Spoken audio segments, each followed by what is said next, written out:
ایک اور فرمان سیدنا امیر المؤمنین فاروق اعظم رضی اللہ تعالیٰ عنہ کا سماعت کیجیے. فرماتے ہیں امیر المؤمنین کہ کسی شخص کے نماز یا روزہ سے دھوکے میں نہ آ جانا. جو چاہے نماز پڑھے، جو چاہے روزے رکھے، لیکن جو امانت دار نہیں وہ دیندار نہیں. آج فی زمانہ اگر ہم اپنی سوسائٹی کو دیکھیں تو ایک اور میں ایک بات بتانا چاہوں گا آپ کو ہمارے معاشرے سے ریلیٹڈ، کہ ہمارے ہاں جو ہے نا ظاہر پر بڑا فوکس ہے. ایک بندہ جو ہے نا اس بات پر تو فوکس کر رہا ہے، اگر وہ دین پر عمل پیرا ہونے کی کوشش کرتا ہے یا دین دار دکھنے کی کوشش کرتا ہے تو اس پر تو عمل پیرا چلے ہو جاتا ہے کہ اپنا ظاہری وضاحت دینداروں والی بنا لیتا ہے، باشرہ ہو جاتا ہے، داڑھی رکھ لیتا ہے، اپنی وضاحت ویسی بنا لیتا ہے، نمازوں کا عادی ہو جائے، روزوں کا عادی ہو جائے.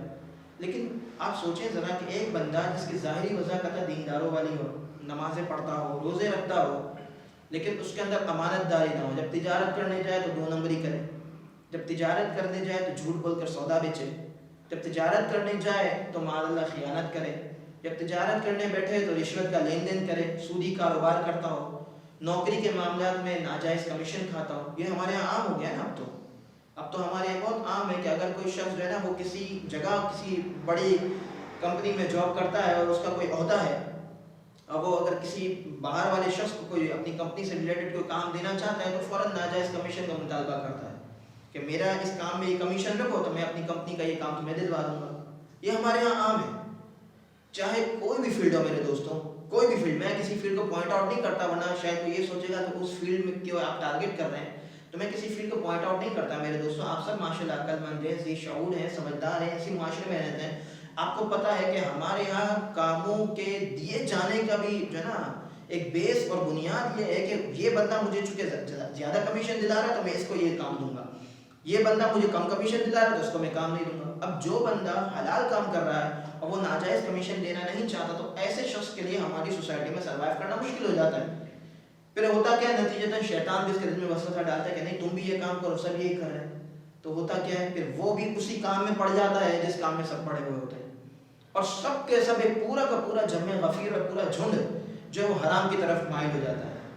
ہمارے ہاں اکثر کاموں میں یہ سب چل رہا ہے. رشوت کا لین دین ہمارے ہاں عام ہے، سود کا لین دین ہمارے ہاں عام ہے، ہمارے یہاں جھوٹ بول کے سودا بیچا جاتا ہے، ہمارے یہاں چیزوں میں ملاوٹ عام ہے. سب کچھ ہمارے یہاں کیا جا رہا ہے، سب ہر طرح کی 2 نمبری ہمارے یہاں کی جا رہی ہے.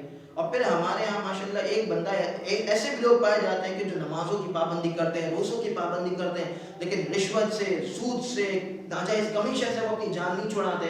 اور جب ان کو سمجھایا جاتا ہے تو وہ یہ کہتے ہیں کہ کیسے ہم اس کو چھوڑ دیں، اس کے بغیر ہماری فیلڈ میں چلنا ہی مشکل ہے. تو یہ جو ہم سوچ لیتے ہیں نا کہ اس کے بغیر فیلڈ میں چلنا ہی مشکل ہے، تو شاید ہمارا جو توکل علی اللہ ہے وہ کمزور ہو گیا ہے. اگر ہمارا اللہ کی ذات پر توکل مضبوط ہوتا، اللہ کی ذات پر ہمارا بھروسہ کامل ہوتا تو ہم ایسی باتیں نہ کرتے. کیونکہ جس بندے کا اللہ کی ذات پر توکل کامل ہوگا وہ جانتا ہے کہ روزی دینے والی ذات اللہ کی ہے. میں رشوت کا لین دین کروں یا نہ کروں، میں سودی کاروبار کروں یا نہ کروں، میں سودی قرضے لوں یا نہ لوں، میں ناجائز کمیشن دوں یا نہ دوں، بہر صورت میری روزی دینے والی ذات اللہ تبارک و تعالیٰ کی ہے. لیکن ہمارے ہاں ان چیزوں پر فوکس نہیں ہوتا.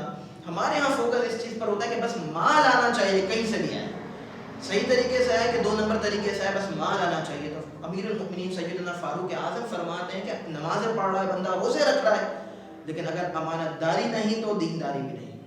یعنی جو امانت دار نہیں، اس کا مطلب وہ شخص دیندار نہیں ہو سکتا. تو اگر ہم چاہتے ہیں کہ ہم صحیح معنوں میں دیندار بنیں تو کم سے کم اتنا کریں کہ اپنے آپ کو ان کاموں کی طرف لائیں اور اپنی عادت میں وہ چیزیں شامل کریں جو کہ امانت داری سے متعلق ہو. امانت داری کو اپنا شیوا، اپنا اوڑھنا بچھونا بنائیں.